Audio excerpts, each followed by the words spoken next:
Everyone, welcome to coconut IAS and the news is कि world bank है ये global economic prospect report release करता है। GEP report बोलते हैं शॉर्ट में हम। और इसी ग्लोबल इकोनॉमिक प्रोस्पेक्ट रिपोर्ट के according India is growing by 8.3% in the financial year 2021। Okay, कि इंडिया हमारा जो अभी फाइनेंशियल ईयर चल रहा है 2021, इसमें 8.3% से ग्रो करेगा। और ऐसा इसलिए क्योंकि जो सेकंड वेव आई है कोविड-19 की, उसमें हमारी इकोनॉमी को बहुत ज़्यादा डैमेज हुआ है, बहुत ज़्यादा लॉस हुआ है। मेनली जो सर्विस सेक्टर है, इसमें जो वर्क प्लेसेस होते हैं जहाँ पे सब लोग अपना ऑफिसेज में जाके काम करते हैं, या फिर रिटेल स्पेसेस हैं लाइक मॉल्स हैं, दूसरी जो दुकानें हैं, दो शॉप्स हैं, वो सब बंद थी इतने टाइम से, क्योंकि पूरा मतलब लॉकडाउन है और कोई मोबिलिटी नहीं है। तो इस वजह से बहुत ज़्यादा स्लो डाउन आया इस सेक्टर में, है ना?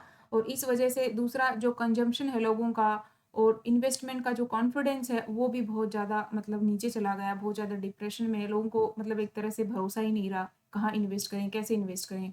और खरीदना भी कम है क्योंकि इनकम सबका जो इनकम का प्रोस्पेक्ट है, वो सब बंद है। एक तरह से लोग अपने घर से ही वर्क टू होम कर रहे हैं, या फिर बहुत सारे लोगों का जॉब लॉस हो गया है। और जो भी कोई अनसर्टेन मतलब कंप्लीट आगे भी अनसर्टेनिटी ही है। वैसे अभी एक थोड़ा सर्वे आया है कि जून में शायद थोड़ा-सा मतलब 50% के अराउंड ऐसे कुछ जॉब ग्रोथ होगा, बट अभी अनसर्टेन है। तो हमारा जो इन्वेस्टमेंट कॉन्फिडेंस, कंजम्पशन सब नीचे है। दूसरा जॉब्स में और इनकम प्रोस्पेक्ट में सब अनसर्टेन है, मतलब कुछ नहीं पता किसी को।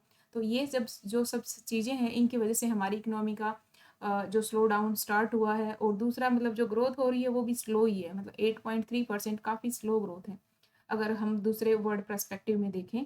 तो जो हमारी जो फर्स्ट वेव आई थी कोविड-19 की, उस टाइम पे कोलैप्स एंड रिकवरी ट्रेंड चला था, मतलब एकदम से हमारी कोलैप्स हो गई, एकदम सब कुछ बंद हो गया और फिर से रिकवरी स्टार्ट हुई है। तो अब की बार भी यही वाला ट्रेंड रहेगा, कोलैप्स एंड रिकवरी ये नाम दिया पर्टिकुलर। बट अब की बार लेस प्रोनाउंस्ड है, मतलब कि इसका विजिबल इफेक्ट थोड़ा कम है पहले की बजाय। दूसरा ये कि जो वर्ल्ड इकोनॉमी है वो कैसे राइज करेगी, वो 5.6% से राइज करेगी 2021 में ना। मतलब वर्ल्ड इकोनॉमी अगर 5.6% से राइज कर रही है और हमारी इकोनॉमी 8.3% से राइज कर रही है, तो हम इसको अगर कंपेयर करके देखें तो हमारी ग्रोथ कम है। क्योंकि वर्ल्ड इकोनॉमी जब 2-3% से ग्रो करती है, तब भी हमारी 8.3 ऐसे कुछ या 7.58 ऐसे नॉर्मली होती थी। तो अगर ये 5.6 से कर रही है, तो एटलीस्ट इंडिया को 10-11 तक करना चाहिए था, बट इट्स ओके अगर नहीं है तो वर्ल्ड इकोनॉमी 5.6 से। इसका रीज़न ये है कि यूएसए का जो स्टिमुलस स्पेंडिंग यूएसए कर रहा है, 2008 का जो क्राइसिस आया था उसके बाद से यूएसए कंटिन्यू स्टिमुलस पैकेज वगैरह दे रहा है, स्पेंडिंग कर रहा है। तो एक ये रीज़न है। दूसरा है चाइना की ग्रोथ। चाइना बहुत जल्दी से फास्ट ग्रोथ है उसकी, बहुत फास्टली ग्रो कर रहा है। तो ये दो मेन रीज़न है कि वर्ल्ड इकोनॉमी है जो 5.6% से ग्रो करेगी। दूसरा वर्ल्ड बैंक की जो रिपोर्ट है, इसमें ये बोला है कि जो कोविड-19 की जो वैक्सीन है, वो सब कंट्रीज़ को मतलब अनइक्वल एक्सेस है, मतलब सबको एक बराबर से नहीं मिल रही है। जो डेवलपिंग कंट्रीज़ हैं या और दूसरी पुअर कंट्रीज़ हैं, उनको उनकी एक्सेस नहीं है उतनी जितनी कि डेवलप्ड कंट्रीज़ को है, यूएसए वगैरह, मतलब जो भी और डेवलप्ड कंट्री हैं। तो जो अनइवन जो सबको एक्सेस है, इसकी वजह से रिकवरी भी अनइवन ही होगी। अब जिनको मिल गया है, जहाँ पे सब लोगों को वैक्सीनेशन हो गया है, तो वो मार्केट तो खुल जाएगी, वहाँ पे इकोनॉमी ओपन हो जाएगी। बट जो कंट्रीज़ हैं जहाँ पे अगर सबको वैक्सीन नहीं लगी है, तो उसे खोला नहीं जाएगा, मतलब वहाँ पे फिर खुलेगी नहीं, तो मतलब ग्रोथ भी नहीं होगी, मार्केट चलेगी नहीं। तो इस वजह से मतलब जो वर्ल्ड मार्केट है उसमें एक अनइक्वल है, बैलेंस नहीं है उसमें। और इस वजह से मतलब कि पॉवर्टी, इनइक्वलिटी ये सब इंक्रीज होगा, मतलब हो ही रहा, कंटिन्यू है मतलब उसमें।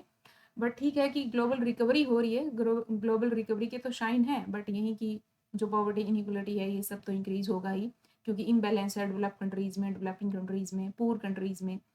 तो यहीं के वर्ल्ड बैंक ने तो बोला है कि ग्लोबल एफर्ट होना चाहिए और वैक्सीन वगैरह सब लोगों को लगे, और जो भी डेट रिलीफ हैं, जिन्होंने भी डेट वगैरह लिया है इस टाइम में, तो उसे भी कुछ रिलीफ दिया जाए, जो पुअर कंट्रीज़ हैं, डेवलपिंग कंट्रीज़ हैं मिली।